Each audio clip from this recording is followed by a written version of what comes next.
Molweni,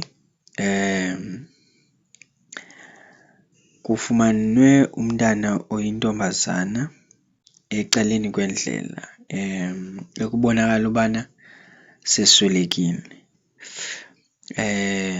Okwenzekileyo ke ngoku, lo mntana lona ubhaqwe ngumntu obegqitha ngendlela. Wathi ke ngoku lo mntu xa esondela kulo mntana wafumaniseka uba no seswelekile. Into ayiqapheleyo ke nento ke eseyitshiwo kukubana iimpahla zakhe zezi zilapha ecaleni kwakhe njengoba nani nibona. Lo mntana lona kuye kwafumaniseka uba no udlwenguliwe and apha kuye emzimbeni unamanxeba okugwazwa. Into ethi ke kuyo yonke laa nto ibisenzeka kuye kwafumaniseka uba uye wagwazwa nogwazwa.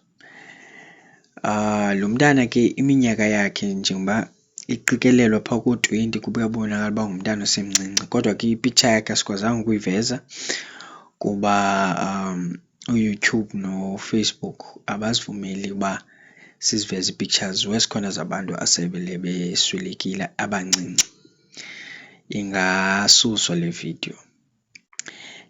Kusolwa ke ukubana njengobana kuyi-weekend ngoku and ke uyazazi ke into ze-weekend and naxa kusondela apha ecangkwakhe kwakho kunuka notywala. Ngoku kuyasolwa ke ngokuba mhlawumbi uye wadibana nabantu kwaselwa apho kuselwa khona kanti ke bazohamba naye. Le into ke ayikakhonfemwa qha ke ziintsolo ezo kuba utywala kuthiwa buyanuka kakhulu apha kuye. Njengoba benditshilo ke lo mntana uyintombazana ukuqikeleleka kwiminyaka emincinci. Qha ke apho ingxaki ikhoyo yobana akaziwa uba ngowaphi. Le ndawo ke esi sehlo ke senzeke eDurban kwindawo ekuthiwa kuseMlazi koo-M, eMlazi koo-M.